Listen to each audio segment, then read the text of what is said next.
Hi all, this is Anjali and welcome to my channel. So आज हम करेंगे aggregate functions in SQL.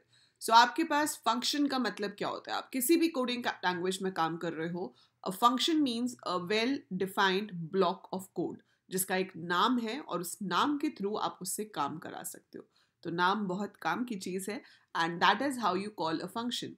Function पहले से बने हुए भी हो सकते हैं और अगर हम प्रोग्रामिंग लैंग्वेज में काम कर रहे हैं तो हम खुद से फंक्शन क्रिएट भी कर सकते हैं एज अ प्रोग्रामर, जिन्हें हम यूजर डिफाइंड फंक्शंस कहते हैं. पर अभी आप काम कर रहे हैं एसक्यूएल में, which is a non procedural language. तो यहाँ पर आप खुद से फंक्शंस क्रिएट नहीं करेंगे, बट येस आपके पास बहुत सारे बने बनाए फंक्शंस हैं जिनको आप यूज़ कर सकते हैं फॉर राइटिंग योर क्वेरीज, जो कि दो कैटेगरीज में डिवाइडेड हैं: aggregate functions and individual row functions. Aggregate functions को हम multi row functions, group functions कह के भी बुलाते हैं, क्योंकि वो एक से ज़्यादा रोज पे काम करते हैं. So they work on more than one row and give you a single result, right. So ज़्यादा रोज पे काम करेंगे, एक ही वैल्यू आपको देंगे. तो इट्स लाइक कि मल्टीपल रोज इसके अंदर जा रही है फंक्शन के अंदर, लेकिन आपके पास जो रिजल्ट है वो सिर्फ एक आ रहा है. तो उसे कहते हैं मल्टी रो फंक्शन.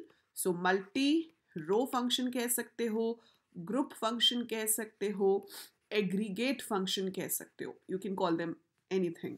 दूसरे होते हैं इंडिविजुअल रो फंक्शन, कि भाई एक ही वैल्यू जाएगी अंदर और एक ही रिजल्ट आएगा. So that is your individual row function. So वो एट अ टाइम एक ही वैल्यू पे काम करते हैं और एक ही रिजल्ट देते हैं, जो हम लेटर ऑन कवर करेंगे. तीन डिफरेंट कैटेगरीज में we will be covering string functions, we will be covering numeric functions and we will be covering date functions. तो ये हम अभी cover करेंगे after doing the group functions. पर आज की क्लास है group functions के लिए, जिसमें सिर्फ आपके पास 5 ही फंक्शंस हैं, जो अपने नाम से ही बता रहे हैं कि वो क्या करते हैं, है ना. अब सम बताते हैं कि भाई मैं तो टोटल करूंगा. So it is used on numeric values, numbers पे यूज होगा और क्या करेगा, टोटल करेगा. So it can find the sum. Then you have AVG. AVG मतलब एवरेज, बट रिमेंबर आपको एवरेज पूरा नहीं लिखना है, इस नाम का कोई फंक्शन नहीं है एसक्यूएल में. एवीजी है, ब्रैकेट में कॉलम का नाम देना है, जिस कॉलम की वैल्यूज का आपको टोटल निकालना है या जिस कॉलम की वैल्यूज की आपको एवरेज निकालनी है. So you will be writing that name over here, ठीक है. अब हाईएस्ट वैल्यू निकालनी है तो आप मैक्स यूज कर सकते हो, और स्मॉल कैपिटल का तो कोई झंझट ही नहीं है, क्योंकि SQL is case insensitive language. तो आप स्मॉल में लिखें, आप कैपिटल में लिखें, डज नॉट मैटर, राइट. सो मिन कॉलम नेम. और सबसे ज्यादा पूछे जाने वाला जो क्वेश्चन है वो है काउंट, क्योंकि count is the only function जिसको हम दो तरीके से लिख सकते हैं. एक काउंट कॉलम नेम और दूसरा काउंट स्टार. और इसमें कई बार थोड़ी बहुत कंफ्यूजन हो जाती है कि भाई कैसे, ये अलग कैसे काम कर रहा है. बाकी चारों के साथ आप स्टार नहीं लिख सकते. So count is the only function जिसके साथ स्टार यूज होता है, and it is use to count the number of values. So वैसे तो ये फंक्शन सारे बहुत ही सिंपल है.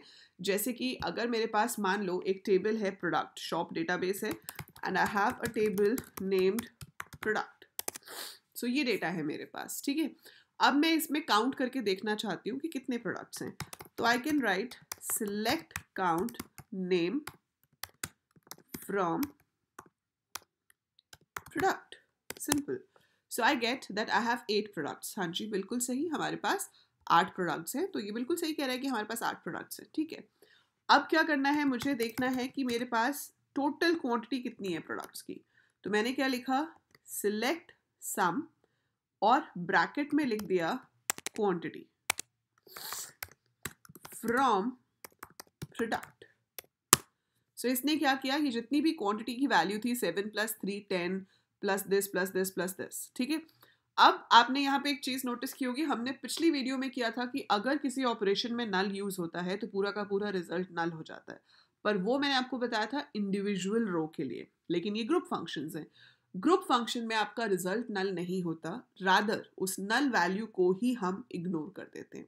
So that null value is ignored. It will be counting 7 + 3 + 39 + 139 + 13 + 10, और ये नल जो है वो इग्नोर कर दिया जाएगा और आपके पास सम आ जाएगा 211. इसका एक एग्जाम्पल मैं आपको काउंट के साथ देती हूँ. अभी हमने लिखा था सिलेक्ट काउंट नेम, तो 8 आया था, है ना.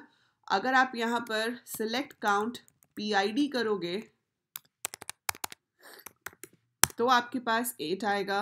अगर आप सिलेक्ट काउंट कॉस्ट करोगे तो भी आपके पास 8 आएगा, और अगर आप यहाँ पर QTY दैट इज क्वांटिटी दोगे तो 6 आ रहा है। क्यों 6 आ रहा है? क्योंकि दो जगह पर नल है। सो यहाँ पर 2 रोज में नल है और वो काउंट सिर्फ उन्हीं वैल्यूज को करेगा जो कि नल नहीं है। सो जो नल नहीं है दैट इज काउंटेड, और जहां पर नल है वो काउंट नहीं होंगे। And then we have category. इसमें बताओ काउंट क्या आएगा? Write down in the comments, hurry up. Write down in the comments if I write select count bracket में category from product, what will be the output? क्या output होगा? जल्दी बताइए क्या आउटपुट होगा? सो इट विल बी 7, क्योंकि एक जगह पे नल था, है ना। 8 रोज थी, उसमें से एक जगह पे नल था, तो उसको वो काउंट नहीं करेगा। आपके पास रोज कितनी बच जाएंगी? 7, तो 7 आ जाएगा। सो ये एग्जाम में काफी बार पूछा जाता है, वाइवा में भी पूछ सकते हैं कि काउंट स्टार लिखने में और काउंट के साथ कॉलम का नाम लिखने में क्या फर्क है। तो काउंट स्टार हमेशा कार्डिनैलिटी देता है। तो अगर आप लिखते हो select count star from product, you will always get the number of rows. जो आपके टेबल में नंबर ऑफ रोज है, it will show that irrespective of the thing कि किसी रो में नल कहीं पर आता है या नहीं आता है, उसका आंसर नंबर ऑफ रोज ही आएगा, ठीक है।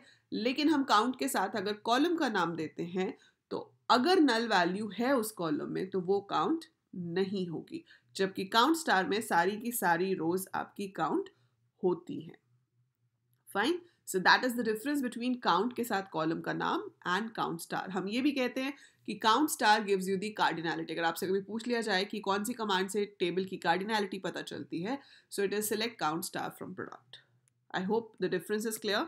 फटाफट से मुझे कमेंट्स में लिख के बताओ यस मैम, दोनों का डिफरेंस क्लियर है, ठीक है। सो ये तो हो गया एक डिफरेंस। अब अगर आपको एवरेज कॉस्ट देखनी है तो आप क्या लिख सकते हो? Select AVG cost from product. So average cost is 100 rupees, क्योंकि 3 प्रोडक्ट्स हमारे पास महंगे हैं, बाकी कम है, बट स्टिल सबका टोटल निकालेगा वो, और टोटल निकालने के बाद नंबर ऑफ प्रोडक्ट से डिवाइड कर देगा और आपके पास एवरेज कॉस्ट आ जाएगी। So I am getting the average cost. अगर आपको मैक्सिमम कॉस्ट देखनी है तो आपको सिर्फ एवीजी फंक्शन का नाम बदलना है, इसकी जगह पर आप मैक्स लिख सकते हो, आपके पास हाईएस्ट कॉस्ट आ जाएगी। अगर आपको स्मॉलेस्ट देखनी है तो आप मिन लिख सकते हो, आपके पास मिनिमम आ जाएगी। तो ये बहुत इजी फंक्शंस हैं। तो इसमें एक तो नल का ध्यान रखना है आपने, दूसरी चीज ये ध्यान रखनी है कि ये फंक्शंस किस डेटा टाइप पे काम कर रहे हैं। देखो सम और एवरेज तो सिर्फ न्यूमेरिक के साथ होता है, आप डेट्स को ऐड नहीं कर सकते, आप नेम्स को ऐड नहीं कर सकते, लेकिन जो मैक्स और मिन है वो आपका टेक्स्ट के साथ, मतलब वैरचैर के साथ भी चलता है और डेट के साथ भी चलता है। तो अगर मैं यहाँ पर लिखती हूँ select max and name from product, right? I write like this. तो इसमें max name from product में क्या आ गया? Uncle chips. क्यों? क्योंकि U जो है वो सबसे बड़ा अल्फाबेट होगा इसमें, Z से कोई है नहीं, W से कोई है नहीं, Y से कोई है नहीं, तो U V W X Y Z ही तो होता है। तो uncle chips is the one जो यहाँ पर आएगा। अगर मैं मिन देखूंगी तो बताओ क्या आना चाहिए? What should be there if I write min? Answer in comments. What should I get if I write min? फटाफट से लिखिए, right down in the comments, क्या आएगा अगर मैं min लिखूं तो? So it will be ball, है ना।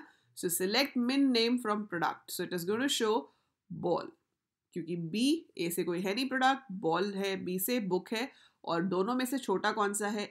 A और O में से A छोटा है, इसलिए बॉल आएगा। ऐसे ही अगर मेरे पास डेट होती तो जितनी रीसेंट डेट होती है, मतलब जैसे अगर कल की डेट में लूँ तो वो आज की डेट से छोटी होगी। तो जितनी आपके पास रीसेंट डेट होगी वो बड़ी होती है, जितनी पुरानी डेट होगी वो छोटी होगी। तो जब मिन करेंगे तो आपको जितनी पुरानी डेट है वो बतानी है, और अगर मैक्स करेंगे तो जितनी लेटेस्ट डेट है वो बतानी है। So that is how min max works on date. तो ये आपके पास 5 एग्रीगेट फंक्शंस हैं जिनको आप डिफरेंट तरीके से यूज कर सकते हो। You have to take care of the data type while working with it, and you have to take care of the null values. बाकी तो सिंपल कैलकुलेशंस हैं, आपको आउटपुट निकालने के लिए आ सकता है। और हाँ, इसमें हमारे पास ऐसे आ सकता है कि भाई आप बताइए टोटल कॉस्ट सिर्फ ईटेबल प्रोडक्ट्स की कितनी है, क्योंकि हम इसको कंडीशन लगा के भी देख सकते हैं। तो जैसे मेरे पास है select star from product, star from product, ठीक है। मुझे सिर्फ स्टेशनरी आइटम्स काउंट करने हैं, तो मैं क्या लिख सकती हूँ, select count star from product where category is equal to stationery. So stationery में कितने हैं, 3, 1 2 3, है ना। ऐसे आप कंडीशन देके सम निकाल सकते हो, कंडीशन देकर एवरेज निकाल सकते हो। So that's totally up to you, this is how we use it. तो इस तरीके से आपका काम होता है। सो कंडीशन देके भी कर सकते हैं। अब आप ये सोच रहे होगे कि मैम कोई ऐसी कमांड नहीं है जिससे एक ही बार में लिखूं और मेरे पास आ जाए कि स्टेशनरी के कितने प्रोडक्ट्स हैं, ईटेबल के कितने हैं, टॉय के कितने हैं, कैटेगरी वाइज काउंट दिखा दे या कैटेगरी वाइज एवरेज कॉस्ट दिखा दे। तो जी हाँ, ज़रूर है उसके लिए कमांड, और वो कमांड है ग्रुप बाय, जो कि हम करेंगे अगले लेसन में।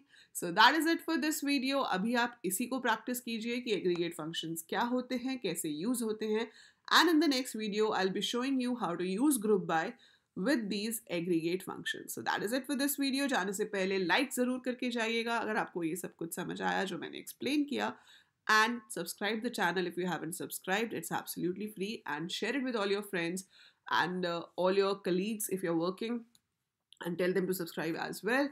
So that is it for this video. I'll see you soon. Till then, take very good care of yourself.